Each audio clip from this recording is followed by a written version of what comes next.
Aaron Brimhall's work is fast, raw, and emotional, blending motion, grit, and feeling into every frame. His style has helped define a fresh new look in the moto industry. But behind the lens, there's a deeper story. Finding purpose through art and movement, Aaron has carved his own path, not just as a photographer, but as a human evolving in real time. In this episode, we talk about the work and the dedication required to reach your goals, the pursuit of originality, and what it means to stay true to yourself while dealing with the challenges of life. Aaron is truly one of the best photographers in the world, and it's always a pleasure to spend some time catching up. Now let's get into it.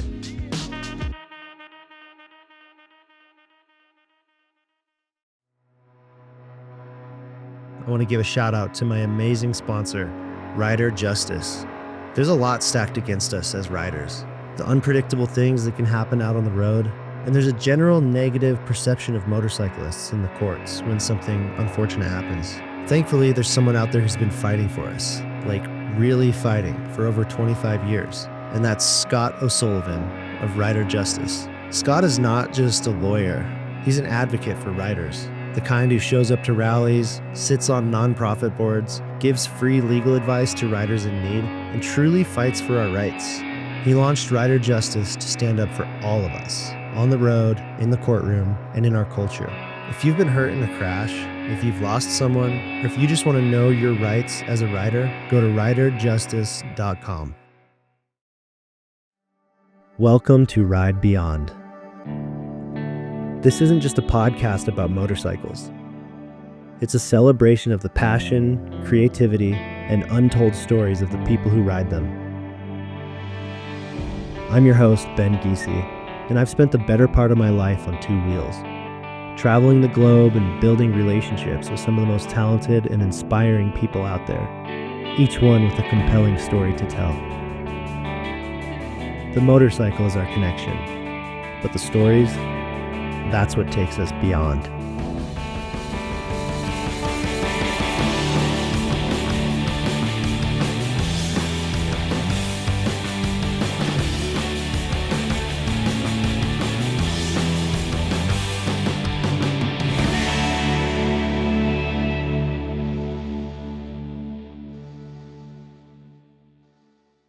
You got your drink? You need your water or anything? I got my muscle milk down here, just in case I want to get strong while we're doing this. We got strong this morning. Dude, that was a good workout. That was a good workout. That was fun. You crushed it. You think?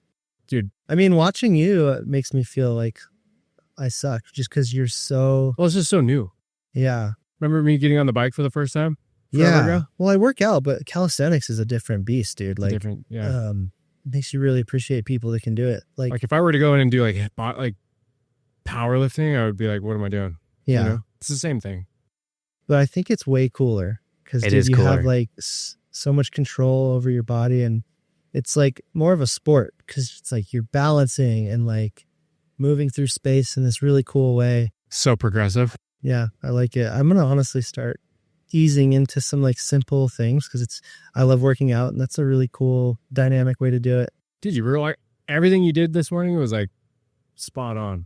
Thanks, dude. I was actually impressed. At least like the entry level, like phase 1, and I can build from there. Phase 1 is over. You're going to go into phase 1.2. Yeah, next time, tomorrow.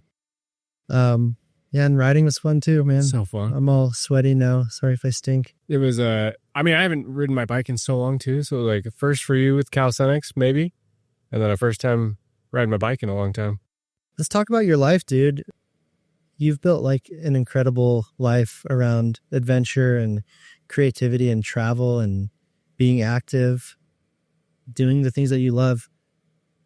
When you look at your life now, with everything you've done and what you do, what does success mean to you? Oh, man. If I had to put it in a nutshell, like success, like, you know, those rich memes where it's like, you're not rich with money, but you're rich with the people around you or whatever. It's probably my fam, like all my family right now. You know, the girls but like building a we just like bought our dream house, and I don't know, like I feel like I just want to sit in the backyard now, and like that feels like success to me. Whereas like 10 years ago, success to me was like, oh, I need to earn this amount of money every month. Obviously we need to make money still, but I feel like the success now to me is like the small things, like the family. And so weird to say that because I never thought I would say that. But then obviously my friends too. Like if I didn't have friends, like if I didn't have the people around me right now, like I would be in a dark place. I mean, I feel like the last like 2 years have been kind of wild for me. But I don't know, you got to take a step back in order to take 2 steps forward. As cliche as that sounds, like you literally, I have to pinch myself constantly. I'm like, wow, I have a good life. But there's like people, I always remind myself there's people in like a hospital bed right now, like fighting for their life, and I wake up in the morning, so. It's really nice when you can get to the place where you're like most excited to just be home. Yeah. Like, same thing, when I was younger, it was all about like, I wanted to chase experiences and go places and achieve some sort of status with what I'm doing. And now like, I just want to be home and like, walk my dog, eat healthy, like hang in the backyard. It's kind of funny as you get older, that becomes the good shit. Become a full-on dad. And you're not even a dad. Not yet. Yeah. I'm sure eventually I will be, but like, I think once you get to the point where you're content with your life and being still and being home and you don't need to like search for something more, that's kind of a good thing. That's so good. Like even building a PB&J for the kids, I'm like, that's a success right there. Yeah. Yeah. I don't know why it feels so good, but like it just does. I don't know. Yeah, dude. I remember I've been working with you since the beginning for the last 15 years. And it's been really cool. Like I first met you, I think it was at like Motos in Moab. Oh my gosh. I forgot shot some about photos that. And I saw your work and I was like, wow, this dude is so good. You were kind of undiscovered at that point, relatively. I think you were just starting in photography. And you were like this kind of broke kid trying to make it into photography. And it's been so cool to see this like evolution throughout your career. And I want to get into that. But what made you get into photography in the first place? What was that spark? It was snowboarding actually. And then, well, I got to backtrack a little bit. My girlfriend at the time, now my wife, so I dropped out of high school and so I dropped out of high school. She was still in high school. I was supposed to be a senior. She was a junior and she had a photography class. And I've told this story, I think on another podcast, but that was like 10 years ago. So I'm going to say it again. This is going to be way better anyways, because it's Ben Geezy. So she had this photography class and I was pursuing a snowboarding career a long time ago, like right in like high school, out of high school. And that's why I dropped out of high school, because I wanted to pursue that. And I was just a little shithead back then. And so she gave me like an assignment she had for school. And she's like, hey, take this camera. And it was perfect. It had a fisheye, so it had everything you needed for snowboarding. So we went up and took a few photos and then gave it back to her. And she got like first place or something in her school for like the best photo. And it was a photo I took where I'm like, you have it. And look, this is a team. We're the team, So she won like an award for that, which was really cool. I'm like, oh, I actually really like taking photos. So I was doing a lot of video stuff at the beginning and then transferred into like, I guess segued into, photography. Anyways, fast track a little bit. Snowboarding career, like not career, but snowboarding industry, like went to shit in 2012. We got married in 2012 and then we moved to Hong Kong. And I kind of just traveled around Southeast Asia with Sal for so long. And then I met a mentor in Jakarta, Indonesia. And what happened there was I reached out to Iron and Air, and those guys, shout out to them. Adam Fitzgerald and Greg over there, they're just amazing. They gave me my first actual job. It was like $500 for like just a travel like session, for the magazine. And I pitched him this guy who made custom helmets in Jakarta. I get to Jakarta, the guy just bails on me. He's like, ghosts me, everything. And I'm like, I'm just stuck in Jakarta. I was by myself. And I told Sal I was going to meet her in Bali because that's like before we even got married, like Bali and Bora Bora was like our number one, number two places we wanted to go to, and those are like our bucket list places. So I'm in Jakarta, I'm stuck, no one's there, like no one's answering. And I text out, I'm like, dude, this guy's just flaking on me. So I put on my story, I'm like, is anyone in Indonesia, Jakarta? It was like the most surreal place, very culture shock to me. This guy named Harriet reached out and he was like, hey, I'm down the street from you, because I put my location on there. He's like, I'm literally like a couple blocks from you. Come by the shop. Little do I know, he's like one of the biggest commercial photographers in Southeast Asia. And he literally taught me the ins and outs of the industry. And I had no idea. I was just so new, and he's like, hey, we're actually riding motorcycles down to Mount Bromo. It's a volcano in like West Java, Indonesia. And it was like a 12-hour drive on motorcycles from Jakarta to the volcano. And we ended up just shooting like the most epic stuff in back then. It was just awesome. And then I landed the cover of Iron and Air that year. It was like as my friend in a yellow like elder's helmet. That cover was iconic. Dude, I remember it. Yeah. That was one of the first times I saw your work. Oh, dude. I mean, so fast forward, we ended up moving to Guam. I become the governor and the first lady personal photographer. And then I guess they just like, I didn't know what I was doing still. I was just surfing every day. And we lived there for like 2 years. I come back and I think you reached out to me. And this is back when you were Meta. Shout out to Meta, back then. It was so sick. And I'm not going to lie. So Ben, you gave me so many opportunities. We talked about this earlier, but yeah, you gave me so many opportunities from the get-go. And thanks for believing in me. Like, it was so cool. I had no idea what was going on. I was just like, yeah, I'll come do some photo assignments with you. Are you kidding me? Like, outside looking in, your work was so good. Well, I appreciate that. Like, I mean, everybody sees it and knows it, but like, I just feel lucky that I got in early when, I got to meet you early on and have this really amazing long journey with you and just to see your career grow. But yeah, sorry, continue. Yeah. It was just so cool. And like, I think about it like pretty constantly, honestly. And so I have to think a lot of it.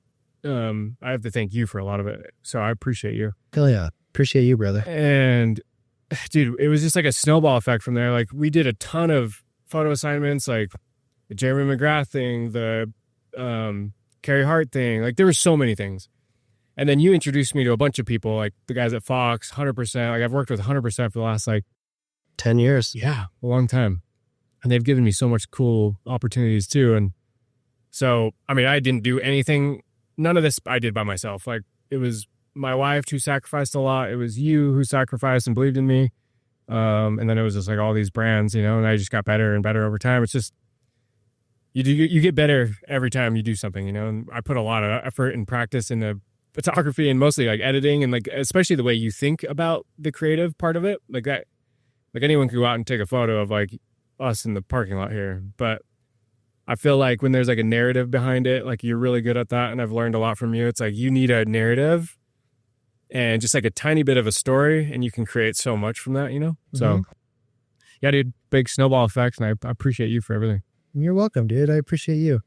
Was there like a defining moment where you realized that, because I think you probably started shooting photos for fun at first and just like enjoyed doing it and getting better at it. And it was more of a creative thing. Was there like a moment where you realized, man, this could be how I make money. This could be my career?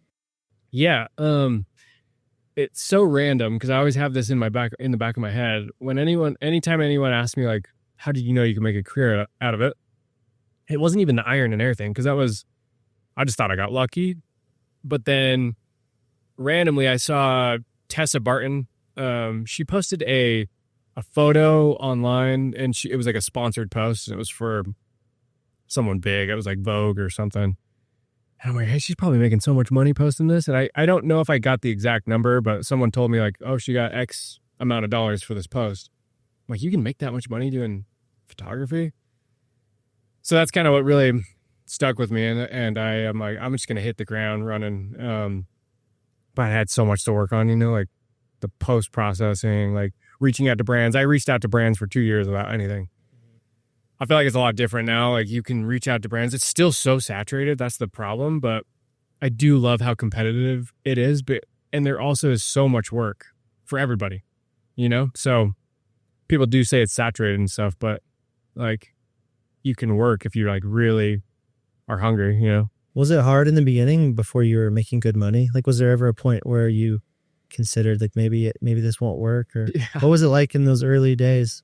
Yeah. I mean, when we were living in LA, like, dude, I almost gave up so many times because I was not getting any brands, like no brands were reaching back out to me. I was shooting for free. I was just getting burnt out and exhausted. I still loved it, but I'm like, this is not going anywhere. So I got a job at Brandy Melville. It's so funny. It's just like this chick's clothing store. Me and my wife worked there. And my friend Justin Burbage got us the job. And you were working at the store? Yeah. Like a retail job? Yeah. Oh, okay. This is in LA. We were working on the promenade in Santa Monica. And I was just taking like the sensors off the shirts all day long for like 8 hours a day. It was brutal. I was like on the side, I was just shooting random photos, surfing a lot, and I don't know, just having fun with it. It wasn't taking anything too serious. I was trying to get work, but it just wasn't happening. So we moved back to Salt Lake. And then that's where, I really started. I'm like, hey, I need to like start figuring out little storytelling pieces, and that's when I just started doing a lot of like portfolio spec work. And I think people caught on, but it really caught on, dude, like after we started working together. Cause I'm not just like blowing smoke, but like that, it really helped. So that's amazing. Again, dude. I got to revert that back to you. It's really cool to hear that. I also think just like you're saying, originally just shooting a lot of like portfolio pieces just for the passion and love of it. And when you're doing something that you truly enjoy, it just shows through your work, and then people are drawn to that. And then I think if you're doing something, I was talking about this with Tyler, when you're doing something you love, like making money comes naturally, because naturally you're going to give it everything you have and do a good job. And it's the same when people like, oh, I want to be a real estate agent because you can make a lot of money. And they go in, they're like, oh, I'm not doing this for the love of it. I'm doing it for the money. And they get burnt out because they're not making money. If you're a real estate agent because you're passionate about homes and helping people create their dream, and like, the dream of owning a home, and you're passionate about helping people achieve that, then you're going to be better at what you do. Yeah, because that's a different people story. will feel that. Exactly. Yeah. Over the years, I mean, since I've met you, you've had a super recognizable aesthetic with your images.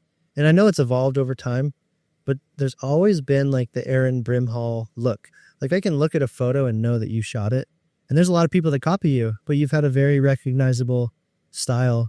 How would you describe your style? Oh man, I don't know.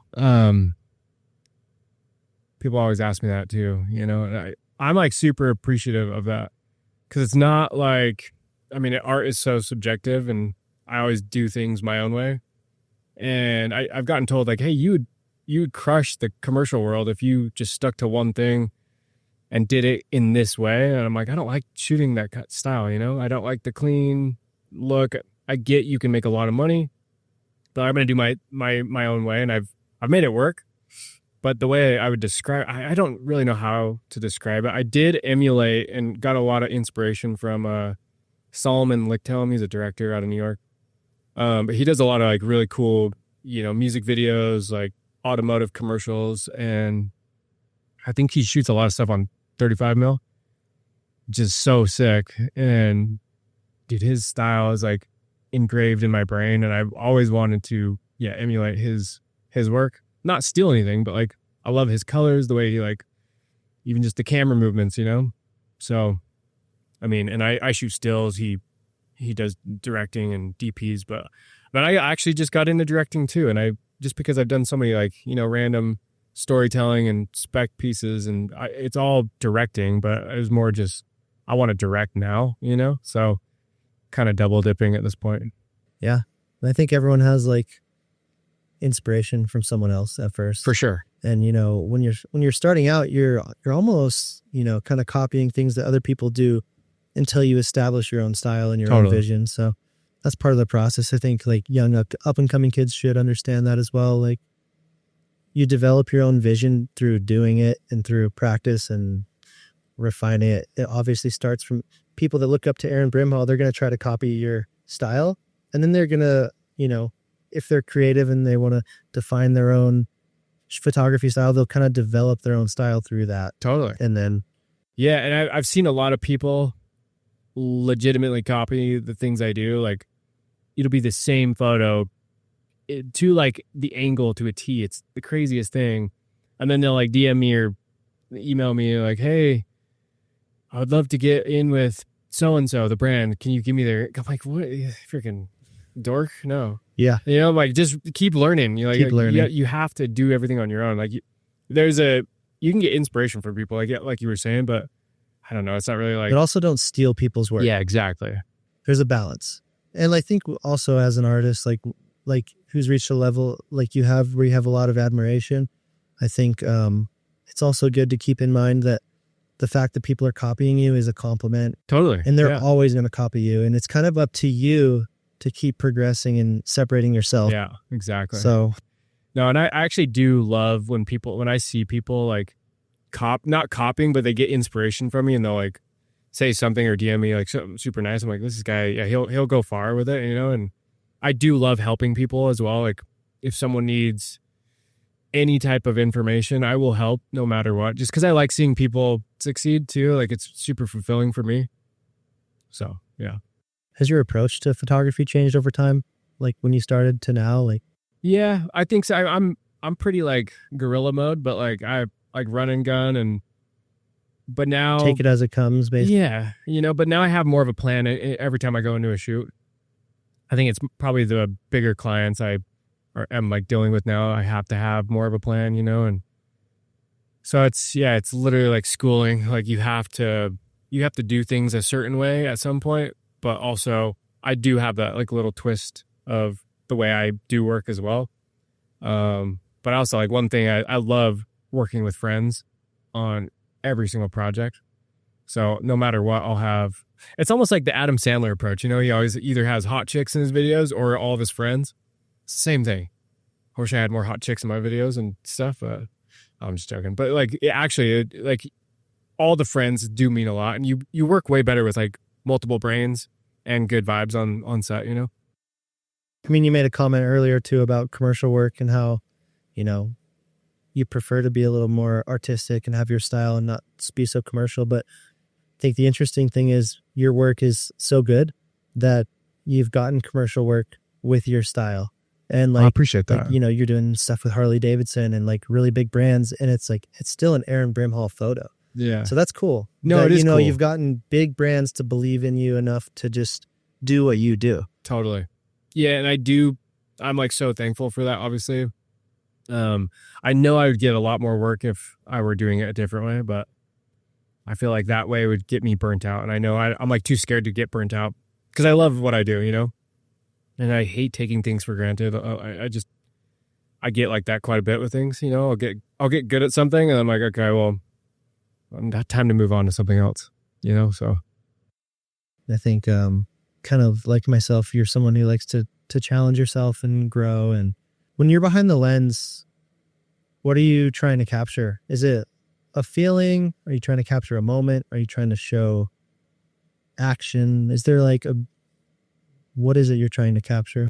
Dude, it really depends on, what the project is, but it's so funny and it's really cool to hear. But anytime I post something to Instagram or like Behance, I get a lot of comments or people texting me or DMing me saying, this looks like a video game. Like it looks AI. Before like all the AI stuff was like, rolling out on social media, like, or it looks like I'm actually there in that photo. Like I do love to have it feel very raw and like as if you were stuck in that moment of time, and I kind of try to emulate it, but I feel like I don't try so hard to where it's like, okay, I got to really think about this shot now. Like what how are people going to feel that they're in this photo? I don't know. Like it somehow just like comes natural. It's like almost like second nature, you know, at this point. That's why it works. It's because it's authentic. It's coming from how you truly see things and shoot things. And also too, like getting different angles of subjects, you know, whatever that is. Like that's another thing I love to play with is like just different angles. Like maybe it's a different lens with a different angle that you would never think, you know? So I'm like, okay, how could I do this different than that person did, you know? So I'm always thinking of like different ways that still could look, I don't know, attractive and not like distorted or, I mean, distortion's great too, you know, like, I don't know, there's no right or wrong way to do anything. So and that's one thing I loved about you, you know, since the early days. I would send you, for example, to go shoot Carey Hart and create a bunch of portraits of him. And like, you would send me these photos where like the background is crisp and him in the foreground is completely out of focus. And it's super cool. And like nobody was really doing that at the time. And I was like, damn, this is really unique and cool. And I would never have thought of that. And it's so creative. Like you said, just different ways to see it that make it unique. Or, you know, when you first started playing with like prisms, when that was kind of a new thing, and like doing weird stuff with that, and it putting interesting things in the foreground and like framing things behind something else, and just really unique ways of seeing things and capturing these moments of action. I mean, yeah, there's literally no right or wrong way to do things. I saw this guy, he was shooting, I think he did something for 100% recently where he shot everything at like the highest ISO you could go, and it turned out so shitty that it looks so good. You know, like the still images were just so bad. It looked like it was shot on like a freaking, something like terrible, but it was like so bad it looked so good. It's like it was so hard to explain.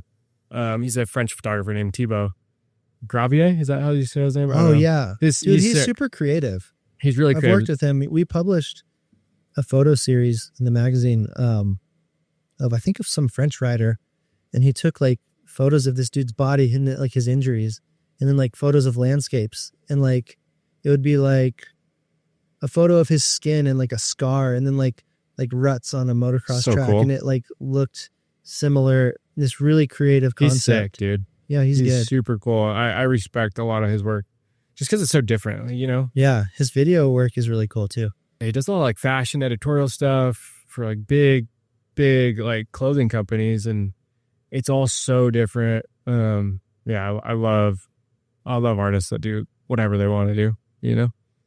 You've done a really good job like building a following through social media and like promoting your work. And, you know, over time, I feel like you've gotten a lot of really cool notoriety, but when I meet you, you're still so humble and kind and grounded. Like, how do you, with so much positive feedback, how do you stay humble? Dude, it's all, I early on, I don't know.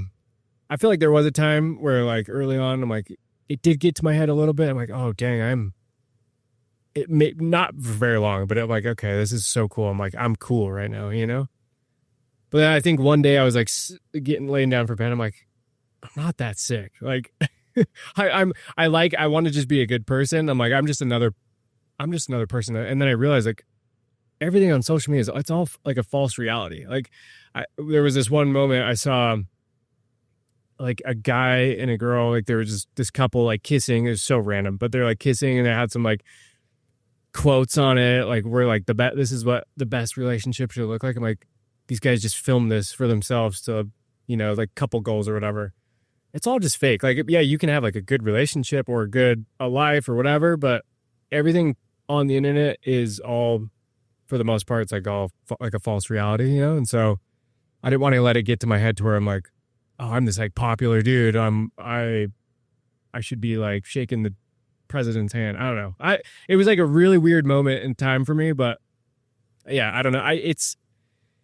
I never want to be that person. Anytime I've met like a dickhead with like a super egotistical dude, and I'm like, I never want to be that person. Mm-hmm. You know? I just want to be nice to everyone. That's what my parents always taught me. Just treat treat people the way you want to be treated, Mhm. you know? So, and everyone I surround myself with is like the coolest person ever. And yeah, so Makes a huge difference. yeah, exactly.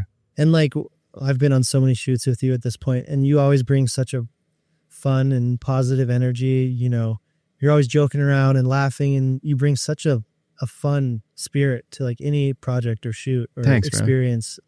Is that something you intentionally try to do, or is that just how you are? Do you consciously think like to bring that energy? Yeah, I remember my first commercial job. I won't say who it was for, but it was so boring and I had no idea what I was doing. Everyone was they by the book. I get there's a time and a place to be like, you know, you bring your professionalism and that's your humor or whatever, but literally it was just so dry. And I'm like, okay, from here on out, I'm not getting a job unless I bring my friends, have the same humor as me. I can joke around, but also get shit done at the same time. And I'm just like a sarcastic guy in general. Like my whole family is like, even my girls now are just like so sarcastic, you know, and it's just fun. Like I want to have a good vibe, a good energy, like no matter where I'm at, you know? And so bringing that on set is like, it's just a different energy that I feel like people don't have, you know, a lot of the times when they're working. All these guys at agencies, it's such a corporate lifestyle and I want to make them feel good and like they're a part of like the crew, you know? And yeah, it's fun to just tease people in certain ways or, you know, make little pranks on set or I don't know, just having fun, you know? Like, it is fun. Like photography, like I sometimes think about it. It's like I post stuff online and for a living or, you know, shoot stills for a massive company. It's like, it's just so silly to me. I love it. And it's so cool. I'm so grateful for it, but like, I never thought I'd be in this position, you know? And so I want to take a moment to talk about my absolute favorite gear brand. I got my first set of Fox gear when I was learning to ride in 1998. Not just because it looked cool, but because it meant something to me. That Fox head was more than just a logo. It was an identity. All these years later, I'm still wearing Fox, and it still means just as much. For 50 years, Fox Racing has been chasing the edge, pushing the limits of what's possible with moto gear. From past legends to the next generation of riders, Fox has never stopped evolving. And through it all, the mission has always stayed the same: build the most advanced gear on the planet for those bold enough to push beyond the limit. I've been part of this journey since I was a kid, and I'm proud to still fly the Fox head. Go check out the latest gear at foxracing.com. Yeah, can't take life too seriously, and exactly. yeah, it's cool to do something that you love to do and be able to do it with the people that you love. For young creatives looking up to you that maybe want to follow a similar path, what's something that you wish that somebody would have told you when you were starting out? It's so cliche, but the consistency, but that goes in every aspect. Like it's not just shooting every day. You have to have like systems in place, you know, where I think football really helped. I played football for like 9 years up until I dropped out of high school. And that probably is so counterintuitive to this, but football taught me, okay, you got to wake up this time. You got to be here this time. You got to do certain things at certain hours, you know, even going to bed at like 9 p.m. or something, you know? So for me, it's like, I'm going to get all my hard stuff done, like the workouts, whatever I want to do in the morning, and then family time or work time and then family time. It's all consistency and everything after that follows suit, you know? So anything really. So consistency with anything, with everything as well. Yeah. Discipline. Consistency. Yeah, exactly. What do you think it takes to really make it? Not just in photography, but any creative pursuit? Man, that is a good question. Dude, I feel like if I would have given up in LA and just went back to like a call center, like you can't give up. Like there's so many, if you have to get another job while you're doing something creative, like get another job, but like don't give up. I feel like my brother-in-law was in this position for a long time where he's so good at painting and stuff. And I feel like he wanted to give up for a while, but then he like got a job and now he's doing like really cool pieces for Post Malone now, you know? So it's really sick, and What's he never he gave doing? up. He just paints, not just, but he paints like really cool things. Like very, Doing like poster artwork and stuff? Or? yeah, canvases. And he's doing like this like dresser right now for Post Malone. I don't know if it's like NDA or whatever, but Oh yeah, because he lives in Salt Lake. yeah. So It's pretty cool. And then your his brother lives here too? yeah. It's really sick. So don't give up. I mean, yeah, I think that applies to anything. Just don't Dude. give up. So if you give up, you gotta pivot, you know? It's so easy to give up too, because anything you do in life is going to be hard. For sure. So it's like it can be hard in a good way or hard in a bad way. Yeah. I mean, 100%. And I like, this is such a small injury, but I tore my bicep 2 years ago doing calisthenics. And I'm like, oh, I could give up. Like I was in my head, you know, during the post-surgery part of it. Like I was like out for like 6 months. I couldn't even do anything. I'm like, probably not worth it. I'll just like start lifting or whatever. But I'm like, I can't give up. I feel like I'm stronger now than I was before the injury, you know? That tests you mentally though, because for you, like fitness is such a big part of your routine and your mental health and what you enjoy. And when you're taken from being active for so long, that must have been tough. Yeah.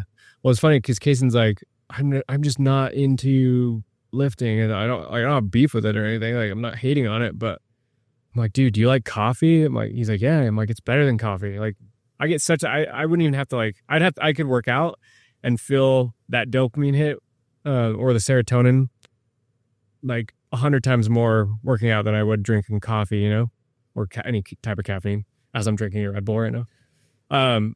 But yeah, it's just nice having that something in the morning to like get you going, you know? When did you really get into your fitness routine? Like calisthenics? Or like when did it become like a big part of your life? Probably like 3 years ago.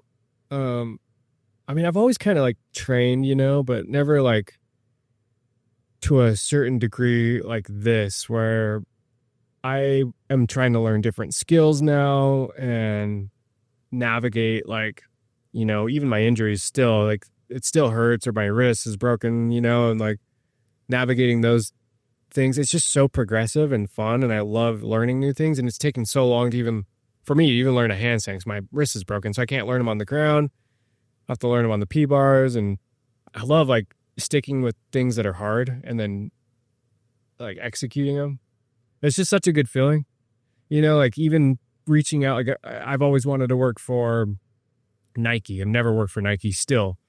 And I constantly reach out to them or do spec work for these people. And it's just so hard to get a hold of them, but it's like, I want to keep trying, you know, and hopefully land that client one day, you know? So it's the same thing with anything. Yeah.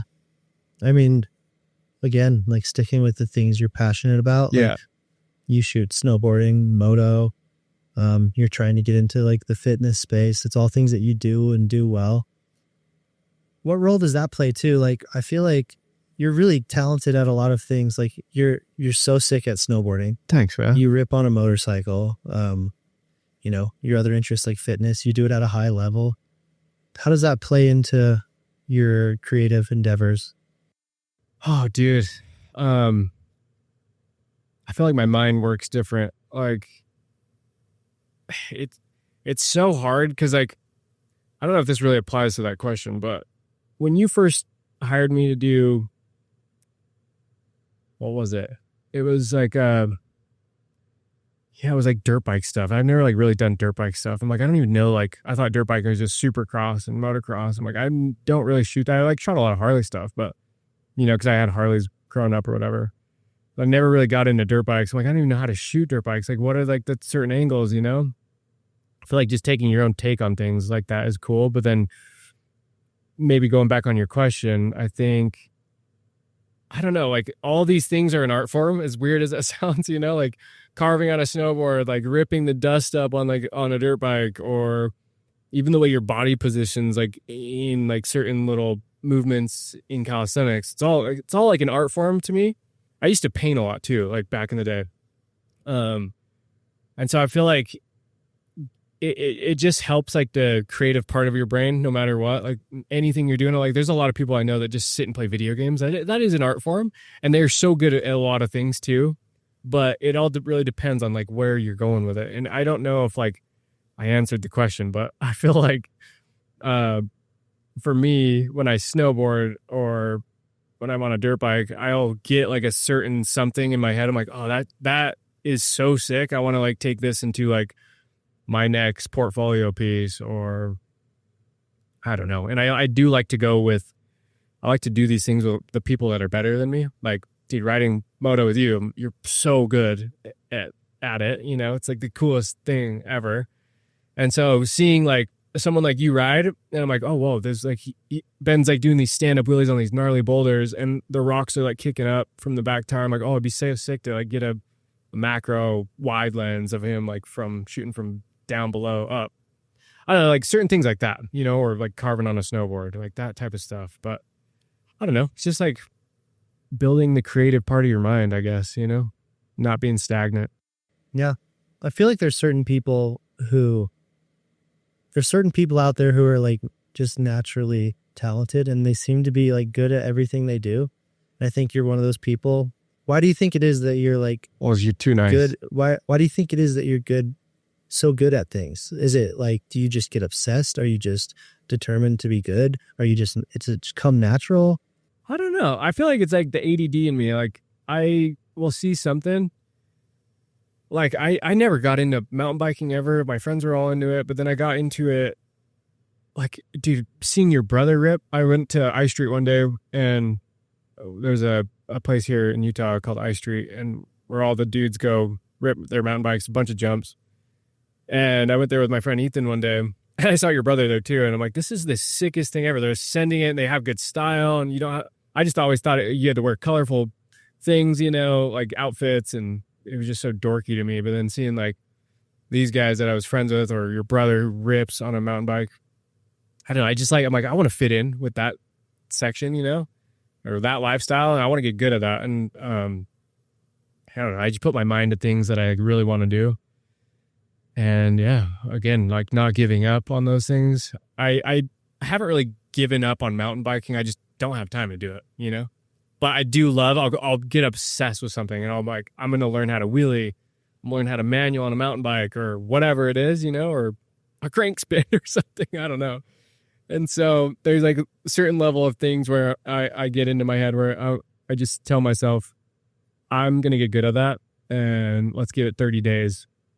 But my friend Cody, we bounce a lot of these, who you were riding with today. We bounce a lot of these ideas off each other. I mean, same with Ethan, you know, and we just want to get good. Like, I don't know. I just want to be good at a lot of things. It's just fun to have those talents, you know? I feel like you get like something in your head that you're interested in, and you get obsessed with it, and you just do it until you're like really good at it. It's kind of annoying, honestly. Yeah. Because it will eat me alive. Like there was a little thing we did up at Brighton this year, where this company hired me to come do like a backcountry jump, and I haven't really hit a backcountry jump in like 12 years. It wasn't even that big, but I was trying to double backflip and like a double rodeo, and I never landed it. And Ethan hasn't snowboarded all year, and he comes up, does a double backflip, lands it first try. And dude, I tried a double backflip maybe 4 times. I tried a double rodeo probably like 6 or 7 times, just ate shit over and over and over again. My body was like broken. And then for the next 3 weeks, dude, I was torn. Like, I was so pissed off. I'm like, I can't go up there and just wreck myself again. So I don't know. Like, there's certain things, like it almost like put me into a depression, you know? Like, I'm like, wow, I really like, I'm like, I don't suck at these things, but like, I didn't land that thing. I'm like, actually, I do suck, you know? So you like, there's a mental battle, you know? I get in those mental battles all the time. It's crazy because I've seen you snowboard, and you're so good. Oh, I appreciate that. So like the fact that you have that perspective, I mean, that's just why you do everything at such a high level. That means a lot. What are your favorite activities outside of photography? Dude, I love playing basketball. Really? Yeah, I love playing basketball. Do you just go shoot, or do you like play in the league, or like pickup games? Just pickup games. Like, it's so fun. I don't play a ton, but I love it. Like, it's just so easy to do, and it's so hard, and it's so competitive. Obviously snowboarding, hang with the kids. Love going to eat at restaurants. Like, I don't know if that's a hobby, but I kind of take it as a hobby. Hanging with the kids.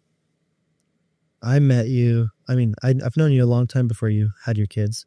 And I remember when you found out that you guys were pregnant with twins Yeah. I was scared. and you were scared to death. I mean, in a positive way, like anybody would be, because it's nerve-wracking to have your first kid regardless, I would assume. Yeah. But then when you find out it's two of them and there's that pressure to provide and it all works out, but how has having kids changed you? Dude, I'll be honest, like it took me a while to grow up. I was such a freaking kid up until like I had the kids. It was just like I was just so happy go lucky, this like I'm never sad type of thing. And dude, this has like taught me so much to be like mature, have responsibilities, have everything, like systems in place. And dude, it's honestly scary. Having kids is like terrifying. But it took me a while to grow up, and I did learn a lot of that from Sal and or from like my friends who already had kids. I'm like, dude, I don't know what I'm doing. Like I need help, you know? And so it did teach me a lot. But now it's like I don't think my lifestyle has changed one bit since I had the kids. I thought it would. That was like a big part of it. Like I was so selfish, you know, back then. Like these kids are going to ruin me. They're going to ruin our relationship with my wife or whatever. But I don't even know why I had those thoughts. I remember like thinking like my life is over. My life is completely over. I was so terrified, dude. Up until like, dude, we had them. And I'm like, this is, people say like when you first see your kid, it's like, it changes your life. It did. I'm like, this is the coolest shit ever. And it literally hasn't altered our lifestyle at all. It's made it better for sure. You know, we travel with the kids all the time. We do everything with the kids. I mean, they come ride my motorcycle with me all the time, you know, and they have their little e-bikes or whatever. Dude, it's so fun. It's so fun. You can make it like a life altering thing if you want it to, like in a bad way. But for the most part, dude, kids do keep you grounded, and it is so exciting. Like every single day is different, you know? So you need to have a kid. Eventually. Yeah. Are you pregnant? I'm not pregnant. Neither is my partner. I just wanted to, I don't know. You never know. No. One day. Yeah. That's the plan. That'd be sick. A little geezy running around would be dope. That would be sick. We'll get this going first. Get like a stable income. That's another thing. Like, I'm sure it adds a whole new level of pressure because you're not just floating through life anymore as like a single individual. You've got pressure to provide for these two innocent little beings. Like there's a new level of pressure in life once you have a kid. Do you feel that, or is it just like it just kicks in naturally? No, dude, there's definitely pressure. Again, going back to that where I was talking about earlier, where I was just so happy-go-lucky. I have never been the one to even build cortisol in my body. Now I'm like, I feel like my body is just built on cortisol. I'm just so stressed all the time now. Like there's just so many little things everywhere.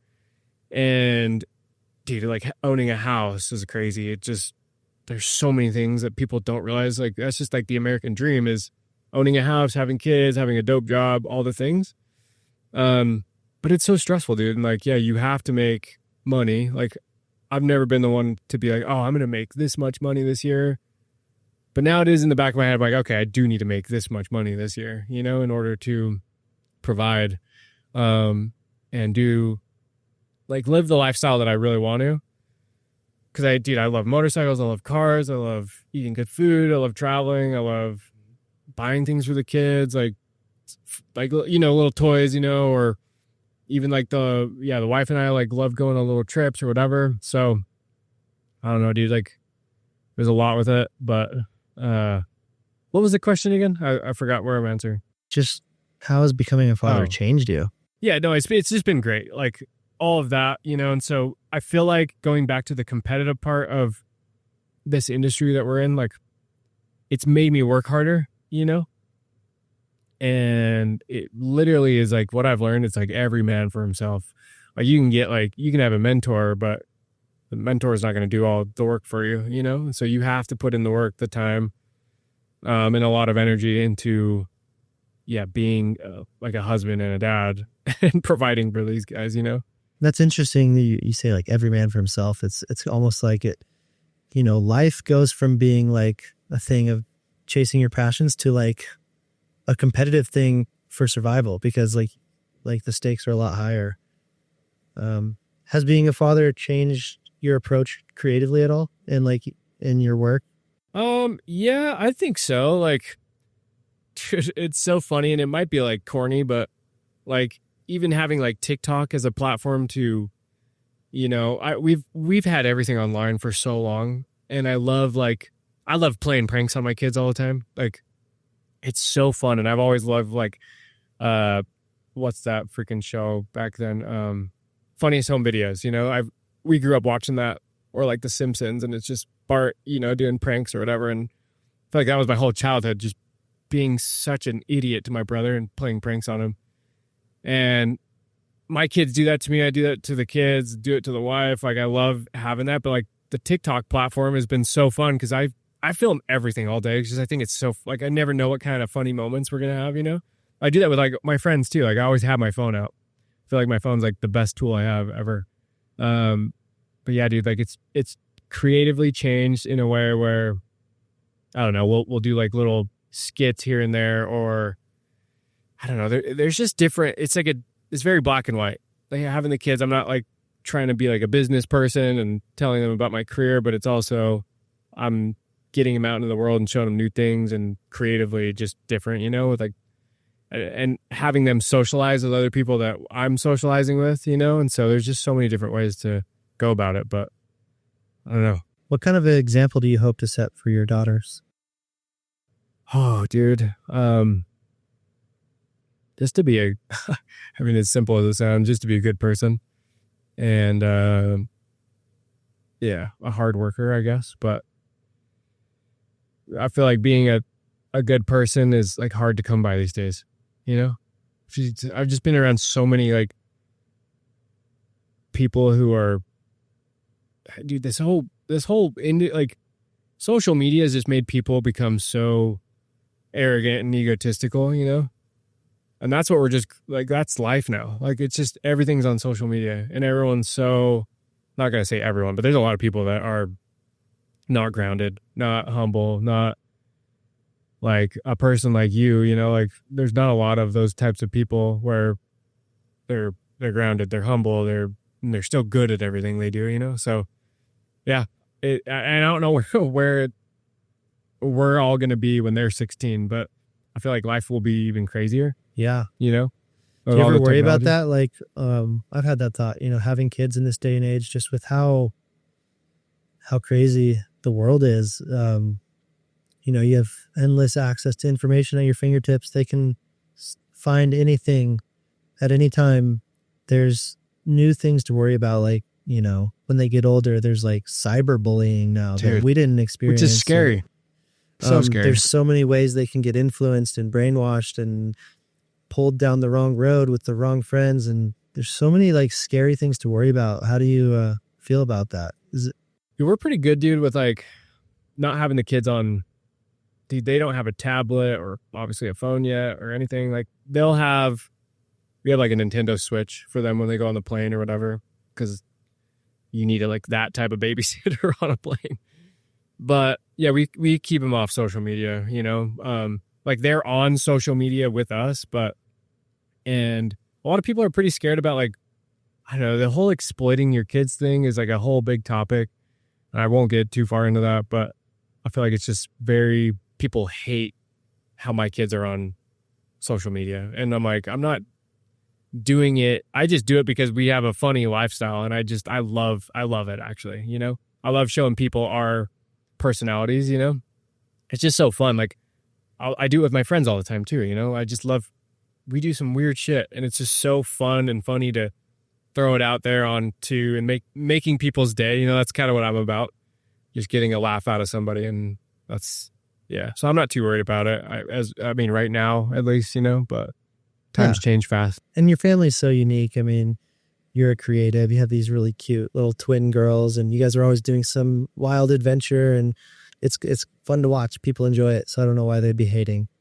I think they hate because they think I'm doing it for the money, you know? Oh yeah. You're already making money just through your talent. So Yeah. like the sharing your life on social media is just because you want to share what you're doing. Yeah. So I don't know. And we grew our TikToks pretty fast, I think, as people like, I mean, it's just what I've heard is like the family goals, you know? And it was never my intention to like, oh, I'm going to get paid a bunch of money to like put my family online.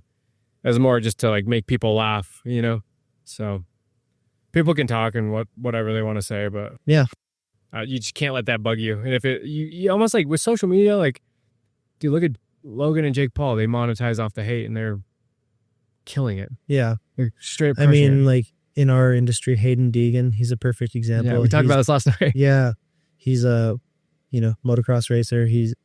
He causes a lot of controversy and stirs up a lot of people and backs it up. And people might love him or hate him, but he's winning and doing It's fun, well. dude. It's such a stunt, like a publicity stunt every single time he's on camera. And I love it. I freaking love it. I think it's so good for the sport. My whole family, I'm on a group chat, and every time something happens, he's like, "Oh, he's the worst. Yeah. Hayden Deegan's the worst." But And people I'm are like, watching it. like, dude, I like it. Yeah. I think that's the raw type of personality that we need in this sport. And you do, dude. It's so entertaining and so fun. And you need those rivalries and that drama and that kid talking shit but backing it up. And because everyone else is a robot. Like they really are. And I've been around that, like a lot of those riders, and like they're so nice, but they're such robots. And I get it's like it's their life, dude. It like really is their life, and they're just built off of winning and training, and you know. And so I mean that just goes with a lot of like athletes in general. But you got to have those people that are like out of pocket a little bit. It just makes the sport fun, you know. yeah. So it's good. I want to jump back to just fitness real quick because it's something I'm passionate about. I don't think anyone listening to this really cares. Ben has a 6-pack now. No. You do. You think? It's coming in. All right. It's coming in. I'm stoked. I saw it this morning. I'm working. Yeah. But, well, for one, you just launched a fitness app, which is really cool. Yeah. You want to talk about that a little bit? Yeah. I mean, going back off of like, I wasn't trying to make money off of like a fitness app or anything. It's just more of anytime I post anything like on a story or something on my Instagram regarding fitness, I get way more questions asked on fitness stuff than I do photography. Just so weird because I have a photography page, but it's more of like the lifestyle I think that people want to live, you know, which is really cool. And so again, going back to me wanting to help people, like this is just me giving back, like my knowledge that I've learned from other people who are better at what I do, like my friend Anthony Pershawn or Chris Heria. If you don't know who Chris Heria is, he's a pioneer who he like pioneered calisthenics, freestyle calisthenics. And then dude, he was the man. It's like him and like Frank Madrano, but Chris is a really good friend of mine now, but he's taught me so much. And he's the most humble dude you will ever meet. And seeing how well he trains and how like athletic he is, it was the coolest. I don't know, being with him and knowing how like admirable he is, or at least I thought he was, and being in his presence and him just teaching me everything without there being like an ego. I thought that was the coolest thing. I remember walking down Miami Beach one time with him, and dude, we couldn't get an inch. Like we couldn't walk an inch without someone coming up to him. Oh my gosh, Chris Heria, you've saved my life. You've changed my life. Thought it was the coolest thing ever. Like he's a full-on celebrity. So if you know who he is, go, or if you don't know who Chris is, go follow his page. But yeah, dude, I think with this fitness app, it was more about me just like giving back and like giving my knowledge that I've learned from other people, you know, because I'm still learning a lot, dude. Like, well, it's kind of a bottomless. I'm a low on the totem pole with calisthenics. Yeah. And so it is such a fun way to like push yourself. Yeah, exactly. So yeah, it's cool. And I mean, I was going to ask you like what your fitness routine looks like, but I think people can check out the app and like learn A to Z, like what you do. Yeah. How do you feel about recovery? Cause that's another thing that I'm passionate about is like, what do you do to recover and feel well? And cause that's just as important as the exercise. I think recovery, fueling your body, whether it's nutrition, supplements, sleep. What's your recovery routine look like? Well, dude, I learned the hard way. I've always been off of like, my tank's always been full no matter what. It never runs like low or empty. And I learned the hard way. What I was telling you, I tore my bicep. I was training way too much, way too hard, like 6-7 days a week, sometimes 2 days. And I'm like, what am I doing? And then I tore my bicep, training for planche. And I'm like, okay, I got to take a step back. And I realized that rest, it's like training is really hard. Like it's very hard and very good for your body, but resting is very hard and also really good for your body, Very hard in what way? Just mentally. Yeah. But you need that because when you're sitting, you don't have to be sitting on a couch all day resting, but you need sleep. You need a lot of water and like good food. But it's also just trains your mental space too, and that's a big part of like training, your body is like resting, and so that's honestly been like the biggest help for me is like resting like 2 to 3 days a week, whether Getting that's good sleep. Yeah. Sauna, sleep, cold plunge. I know those are like all big fads right now, but they do help me, it's just like stretching or whatever. What do you do for diet? Like, what do you eat? Dude, so Chris actually got me on this diet, but so he's like, hey, dude, you shouldn't be. I had like, what was it? I was eating one of those like protein bars or something in front of him. He's like, bro, how much calories are in there? I'm like, I don't know, like 220. He's like, the hell? He's like, why are you eating that? I'm like, I don't know. He's like, how much sugar is in that? I'm like 12 plus like 12 grams added sugar. He's like, bro, you shouldn't even be eating like more than 6 grams of sugar a day. I really try to regulate the sugar intake and the carb intake. So like I'll go like breakfast, lunch, and dinner. Breakfast, I'll usually start eating around 11 or 12 because I'm intermittent fasting for like 16 hours, a day. So I'll stop eating at like 6, eat at 11 p.m. or whatever. 11 a.m. 11 a.m., yeah. And then I'll have like 4 or 5 eggs with like 2 egg whites, maybe some bread. It all depends on how I'm feeling that day with some like a tiny bit of avocado just because it's so fattening. And then I'll have like a protein shake later, usually with just like sugar-free, protein, and then some chicken, and then some smoked salmon, and then veggies, and then like a steak at night or something. But it all really depends on how your body feels too, because if you're eating a lot of meat, like you can be like inflamed if you're not like recovering good. But then sleep, dude. Like if you're not getting any sleep, you're toast, Yeah. So. Do you take any supplements or anything? Just creatine. Yeah. So you keep it simple. Yeah. Just creatine. I don't know. I've always been a big fan of creatine. It's always helped, Yeah. Same. So. What role does being healthy play in your career? Dude, it's all mindset, man. Like there's been, I've been doing this for so long, and we'll be on like a 10-day shoot and we're eating like shit, and you feel like shit during the entire day. But I've also done, I'm like, okay, no sugar, no carbs, no snacking, the entire production. And you're like so sharp with your focus, dude. It's the craziest thing. If you actually just dial in your diet, like no matter what, like if you're working, if you're not working, dude, you're like laser sharp. It's really cool. And so it does affect me and like my creative part of my brain if I'm not eating right. Like I get pretty like, I don't know, lethargic and just like I don't want to do anything. Being able to like pick up your 50-pound camera pack and run up a mountain real quick and capture the photo without killing yourself, and like just like ordinary things you wouldn't think about that become easy because you're fit. Yeah. Like just hire an assistant. That makes a difference. Yeah. Just hire a strong assistant. True. Like Kaysen. Kaysen's not strong. Sorry, Kaysen.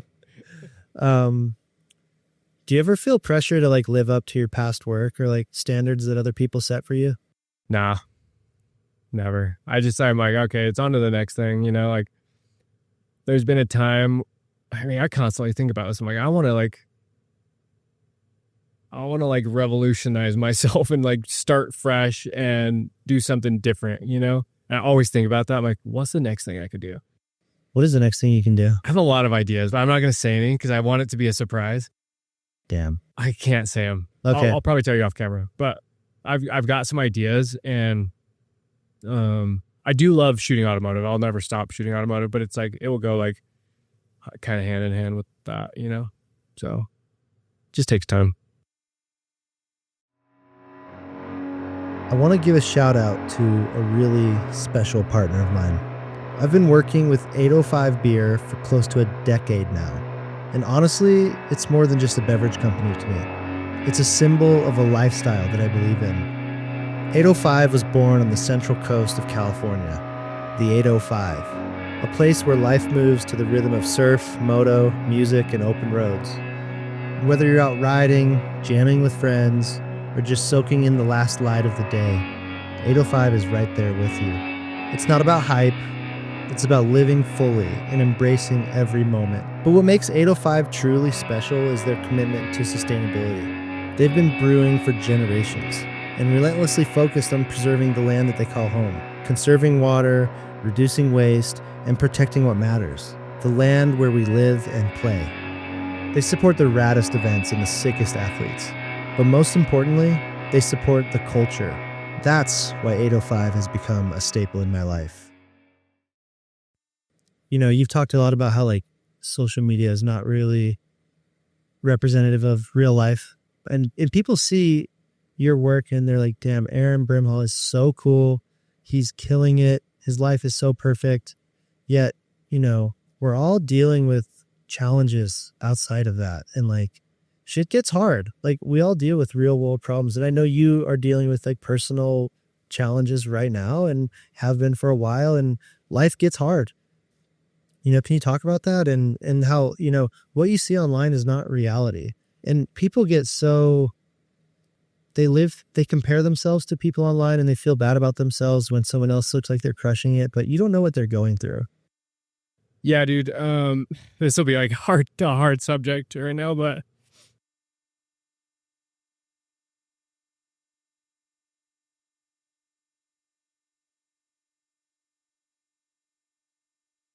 sorry, dude. You're good, man. And you don't have to talk about anything in specific. It's just life gets tough. You know, I think people need to understand that, like, you see people's life online and compare yourself, and it's not always like roses. Yeah, I didn't think I was gonna like be like emotional on this one, but you're good, bro. I think like, dude, even like Robin Williams said something. There's all these like quotes or whatever, but there's like an interview with him, and he's like, just you never know what someone's going through, so just always like say hi or be nice to someone. And I'm not depressed, but I know a lot of people who are. There's just like shit all the time that like people are dealing with, you know, and it's always something different. Like everyone's dealing with something different, you know. It's like I'm not gonna say what I'm dealing with, but like there's just family crap, you know. Like I'm not gonna go super far into it, but it is hard. Like if like your family life is not like functioning the way you think or it should be or how it has been, everything comes secondary, you know. So yes, I mean things do get so stressful and like so hard, and I don't know. I'm going back on like you just never know what people are going through, like you said. And I have like I said earlier in the podcast, like if I didn't have the group of friends that I do now around me, I would be in a dark spot. And I feel like I've hit rock bottom over the last 2 years, but like you got to treat rock bottom kind of like, you know, a trampoline, you know. And I don't know where like life is going to lead me, but I did take a step back yesterday after I talked to you, and I'm like, okay, I'm still me. Like I still have like my entire life ahead of me, and I got to just like put my foot down. And I've always been the one to tell people, dude, just don't think about it. Like when you think about it, that's when it gets hard. Like, and I've been thinking about everything too much, where I assume everything, and like, I don't know. I think it is seasonal, and people go through some like weird stuff, and I don't know, man. Like I feel like you just got to look at and take life not so serious, but also dude, there's just so much that goes on with like everything, dude, career, kids, wife, family, friends, everything. I don't know. There's a lot. Well, I think, everybody reaches rock bottom at some point in your life. And like when you're in it, it sucks. And it sucks. It feels like you're stuck. It feels like you're helpless. It feels like the worst thing ever. But when you get through it and you come out the other side, you're so much stronger. You've become so much more resilient. The people that have gone through the most shit are the most interesting people. And a lot of times you look back at those really dark times and the lowest points, and that's what, those are defining moments in your life that lead you to even better things. Yeah, dude. I mean, I totally agree. Like, I'm not out from the other side of it yet, but like, I've been telling myself it's going to be fine, like it'll be good no matter what. Well, it's easy to say that, I know. But like the reality of it in the moment, it doesn't feel that way. But like, I've always had a pretty good head on my shoulders, dude, but it's just, you never know where things are going to lead you to. But I do remind myself daily and write in my journal that like, I've been in that. I've always had a good, headspace and mentality, and obviously the friends around me, and I know it'll come back. It's just a matter of when. Yeah. And I think that's something you have going for you. It's like we said earlier, you're such a positive, enthusiastic dude. And, man, it's no wonder you have so many people that love you. And, whatever you're going through, I kind of know a little bit, but you're going to get through it. I know that it's shitty. It's complicated. It's tough. It's, might be a slow process of just figuring it out, but like, dude, you're going to be fine. I know that. Yeah. It's going to take time, dude. Yeah. But it's just life, Yeah, it's life, dude. On the flip side, like when you find yourself doing the things you enjoy and the things you love, when you think about the idea of freedom, what is freedom to you? What does freedom mean to you? Oh, dude, freedom. It's that's a hard question too right now, because I feel like I've always had freedom, and I could usually do whatever I want with the people that I want. And I don't know, the freedom to me is just, it's that's a tough one right now. Like, I feel like this is probably going off of like a real answer. It's like, I do feel like I'm stuck in a prison right now. So I feel like there's no freedom for me, at this certain moment of my life. But and freedom probably means different things at different points in your life. Totally, dude. Is there a place where you feel most free? Like something you're doing, something. Yeah, but like, dude, I think my life's been so stressful to where the things I used to love and do to like get out of like a weird headspace, like that stuff doesn't even do it for me anymore, And so I feel as if, dude, I don't know. I'm trying to figure that out. Like, I've been in that situation where everything is fine, like for the last 32 years of my life, I'm 34 now, but 32 years, I feel like I've had pretty great freedom, and I've had those places to be, like even in the mountains or in the desert, and I felt free, but now nothing really feels like freedom. Like I feel very stuck. I do feel trapped. It's just a lot of trapped in my head, but that's fine. And I've realized that. And every person I've talked to, they've gone through something, and everyone's come out of it, Right. Like you said, like they've come out to be like a stronger person. And dude, ChatGPT has become like my therapist, ChatGPT, but also friends, dude. Like if I'm isolated in like my house or where I'm at, if I'm in my car thinking, like I'll just hit up ChatGPT or call a friend, and you have those lifelines. But you can call me anytime, dude. Like, I appreciate that. For real. I think the thing is too, like before when things were a little bit lighter in your life and going well, you don't really appreciate it in the moment. No. Because you don't know the flip side. So I did take a lot of things for granted, but yeah, keep going. Yeah. You take it for granted because, things are just happening and it's going good, and that's great. now that you've had a dark time and you will get through it, once you do, like when things are clicking again, you're going to have so much gratitude. And there's almost like going through this hard stuff gives you so much more richness when things are good because you have that perspective. And when you get out of this challenging time, you're going to feel so free and so good and so happy. Yeah, dude. And again, I'm not depressed. Like, Yeah. I'm really not like in like that dark of a spot. It's just a lot of stress and Life has ups and downs, dude. And like, life is crazy, dude. It's like my friend said, it's like a chess game. I mean, you have to play it like very strategically, especially as you get older, dude. I don't know. Yeah.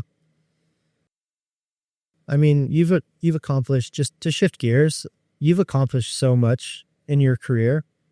What keeps you going creatively? It's never enough, man. I know a lot of people with like,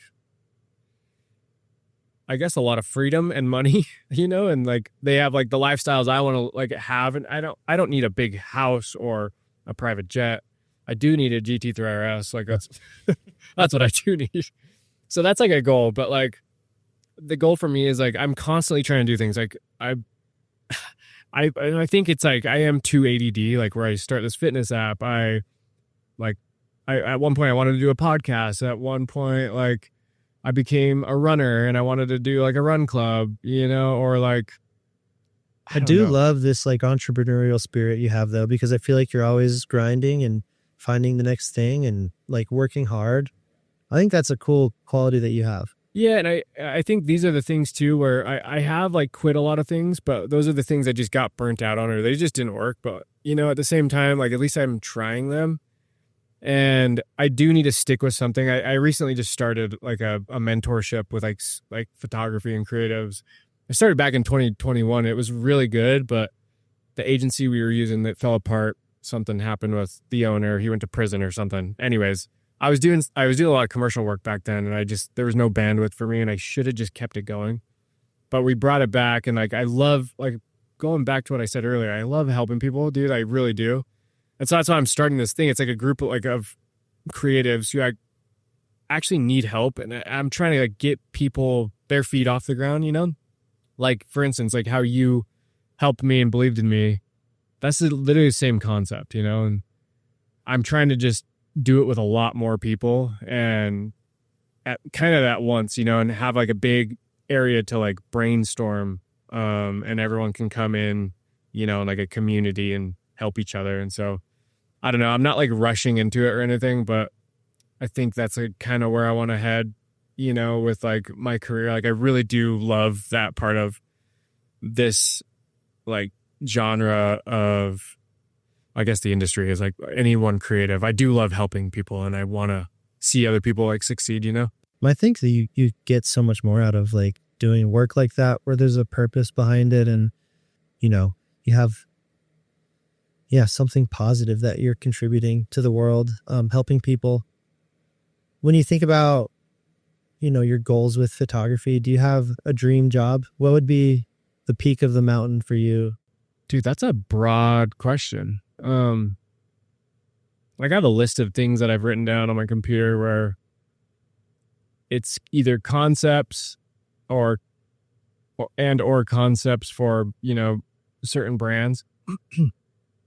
But yeah, there's like a lot, like I said earlier, like Nike would be like, not like I've made it, but this is something like for the last 10 years I've been wanting to get, like land a sick Nike job. Not even like in the fitness world. Like it could be anything. Like, dude, Nike does some like really cool stuff where it's like a lot of like really disruptive stuff. It's honestly more on like the stuff that you do. It's all narrative stuff, storytelling, but it's so like pretty, you know, and like abstract and different than any other brand. Like Yeti does a really good job with that stuff too, you know?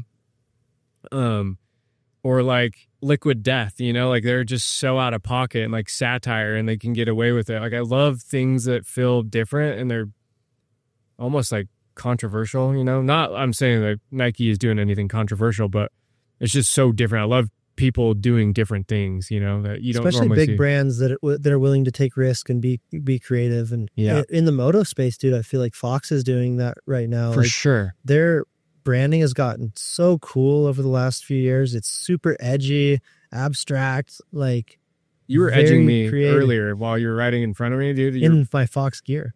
Dude, Ben was in full kitted out Fox gear and like freaking edging me, bro. Edging me. Why'd you have to go there, bro? I don't know. No, but for real, like as a big brand, like they're killing it. It's cool to see brands like Nike and Fox and these companies that are like willing to take creative risks and do something different than like what's safe, because most brands just want to be safe. Yeah, everyone wants to be safe, dude. Yeah. There's a lot of creatives that want to be safe too. Yeah.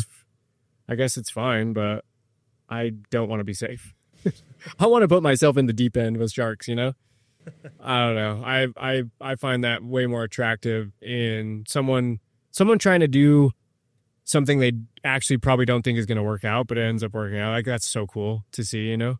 I've seen that with a lot of people that I look up to, like, dude, even Solomon Lichthelms, like I told you about that earlier, but he does some weird stuff, and dude, he's getting hired by the biggest clients ever, you know, and it's cool to have those clients believe in people like him or believe in people like you or me, you know? So, right. I feel like it's happening more and more these days. Like, yeah. Which is cool to see. What do you hope people take away from your work? Man, that's a great question too. I hire a lot of people to come like second shoot or like assist, and they've learned a lot from me. Just by, and I'm not saying that because I've seen it. I'm saying it because they've told me, and I'm just relaying the message back to you. But it's like you said, it's like we were talking about earlier, they're not taking life too serious, you know? Like there's a lot of, even like coming up, I was, like back in the day, I assisted a photographer, and it was just so serious. And like, this is so boring. Like it made me almost not want to get into photography. It was like, if this is like how weird people are on set, like I just don't want to do it. I feel like, yeah, bringing your own energy and taste into things, and also having, like we just talked about, having a client trust you fully with their vision is the biggest part. And I feel like that's where I want people to like take away is I want to be able to have a brand trust me. That's the biggest part, honestly, in my work, because if the brand doesn't trust me, like I feel embarrassed, you know? I'm like, okay, I wasn't worth that. It's not even like imposter syndrome. It's actually like, it's a real thing where you feel, it's like getting on a horse, you know? If you feel scared, the horse is going to know. So, but there also is that aspect of faking it till you make it, which I have done my whole life. And it's worked, but you also have to put on like a front too, where you are confident. So I'm a confident person. But there's been so many times where I haven't been confident. I'm like, okay, I got to put my mask on right now and just go hard, because people will see right through it. You got to fake it till you make it, and then make it until you believe it. But you got to execute. Yeah. You have to execute. Yeah. It's easier said than done, right? But yeah. I guess that's where the exercise comes in of spec work or portfolio work or however you want to call it. Just shooting. Yeah. Just doing it. If whatever you're trying to get good at, you have to put in the reps. You can't just expect, you know, like you said, with people having an ego and expecting that things are just handed to you. You have to put in the work and the time. Like going back to the very beginning of Meta, when Vano was Meta magazine, and dude, you had so many stories, you know, in the magazine. Like, how many of those were sponsored? You know, like probably not a lot, right? It was all like not really any. It was all just like narrative or storytelling of like a certain someone that you wanted to do a vignette on, and you wanted to go have a photographer come out and help you execute these visions, you know?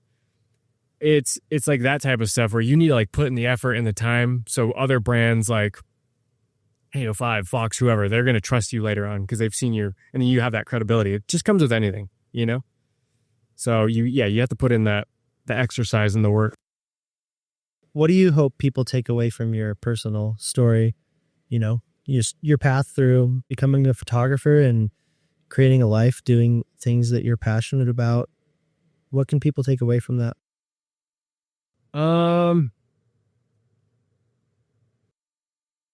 Dude, I feel like not trying to like fit in. There's a lot of people I come across, they're really trying to just like, they want to hang, you know, but it's not like really them. I feel like you just got to be like your true self. And whatever that is, like there's a category for everything. And there also is like, you can see right through someone that's like really trying hard to be something that they're not. And I've never wanted to be like that, dude. Like I'm like, I feel like I'm as real as it gets. Like like personally, I'm not trying to toot my own horn, but I feel like I'm as real as I like am, or however people like view me as, you know? And so when I see people like want to come hang and they're just really trying to be something that they're not, I'm like, dude, you just got to be like authentic. And I want to come across as authentic, you know? Because again, that's where a lot of trust comes in too. Like if you're like fully faking it, yeah, no one's going to want to be around that, you know? So I think just being authentic and like true to yourself, very cliche, but dude, it helps. It's helped me in this industry or my work or career. So yeah, just being yourself. And again, there's a place and a time for everything and everyone. Yeah. When you think about your future, what are you most excited about? Dude, I guess it's probably like, I never know what clients I'm going to land. Like, dude, landing Harley Davidson, I never thought I'd land that client. And like, I guess just not knowing where my work is going to take me or what type, or even like how AI is right now. Like, it's not going to steal my work. No, it's not. Like, you can pivot with AI. Like, remember when Instagram was a thing and everyone's like, oh, like everyone's screwed.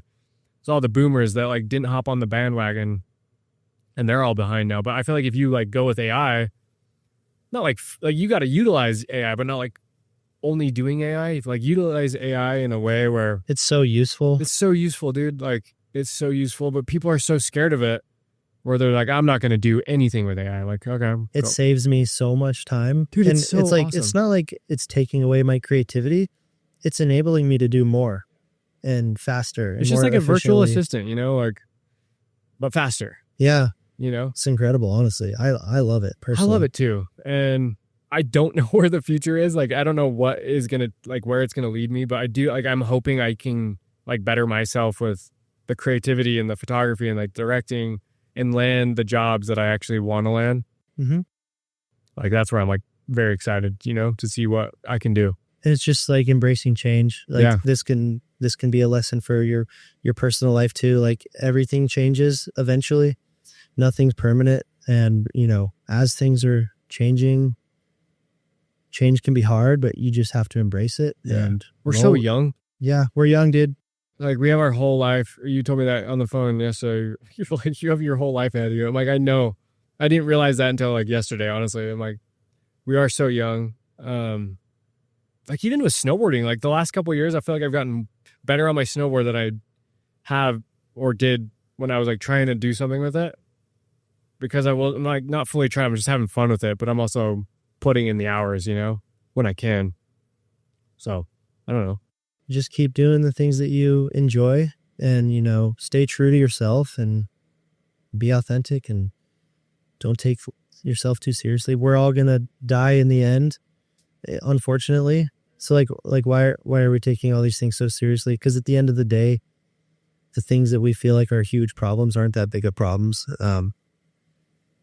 So not at all, dude. Like I got so fixated on cars a while back where I was like building cars and trying to like, you know, I don't know, like get like a quiver of cars in my garage. And it just honestly ended up being more of a headache than anything. And so I don't even remember where I was going with that, but I feel like getting rid of like, you cut out all the fat in your life and focus on like the things you should focus on. Everything else follows suit, and everything is so much better that way, you know? Well, dude, you've been such a great friend and such a big inspiration to me, and I love your work. I love you as a person. I love you too. Yeah, thanks, dude. I appreciate it. Yeah, and I appreciate our friendship more than anything. And I was really happy to have the chance to sit down and just chat with you and have you on the podcast. You were highly requested by. That's so cool, honestly. Yeah. Like, it's so. I mean, Ben was telling me that earlier. You said put out a little survey on Instagram of like what guests would you like to see on the show, and I had a lot of people say Aaron Brimhall. That's so cool. I was expecting, I'm not surprised, but I was expecting a lot more like pro athletes and like racers and like super famous people, but it was like Aaron Brimhall. That's so He's weird. One of your photographers, but people love you, dude. They That's love so your cool. work. They think your life is like so cool, and I think it's good that not only did you give some insight on like what it takes to get there and your path to getting there and how it is great that you're living your dream, but also like just giving people a little reality check that like what you see on social media isn't everything. Everybody has challenges they're going through, and don't compare yourself to other people. Do your own thing. Be true to yourself. Dude, yeah, and I think those like little detours, in life, I've realized now, like I've learned so much in the past 2 years than I feel like in the last 20 years. And those like hardships and just like the terrible massive speed bumps and detours, like, dude, they're so good for you. As much as I hate and much as people hate them, like it's so good. And that's where you're like, again, going back on not giving up, like you shouldn't give up, dude. Like, cause this for me, I'm like, I've learned so much, and I'm like actually grateful for like the hard times I've had, because I've learned. And the wisdom you're going to gain from it. And you'll be a more well-rounded, grounded person, ready for, prepared to handle even more if it comes your way. Yeah, and hopefully give that back to somebody that needs it, Mm-hmm. Because I have a lot of that too with people that have gone through harder things than I have, that are teaching me right now. Yeah. And I'm like, I want to be that person, Yeah. I do. I mean, it's just like what you're doing with your photography and your workshops, just giving back. And I think that's great, man. And you're a great dude, a great dad, a great friend, and a great photographer. So thanks for coming on the show, buddy. I really appreciate you. It's meant a lot to me, for real. Good. For real, though. Like the fact that you asked me, I'm like, yeah. Amazing. Really pumped. So thank you. Yeah, thanks for the time. Even in the chaos of life and how busy we get and everything going on, like you made time for me, and I appreciate it. Well, you're a huge part of where I'm at now. I told you that, but we'll end it on that because I appreciate you. Hell yeah. Thanks, brother. You're the man. I want to tell you about an apparel brand that's changing the game. In a world full of fast fashion and forgettable trends, with no regard for quality or integrity, it's rare to find a brand that actually stands for something. Foreign Rider is one of those brands, and it's my absolute favorite apparel company for a reason. Founded by my friend Ralph Dunning, a pioneer in performance wear with over 30 years of experience, Foreign Rider blends timeless design with technical precision. Ralph built this brand for people like us, riders, explorers, creators, people who live active lives and need gear they can keep up. Every piece is made with ethics, intention, and excellence. There's no shortcuts, just clean, functional design built to last. Ralph has literally traveled to the ends of the earth to source the finest performance materials on the planet. There's a reason I wear their products almost every day.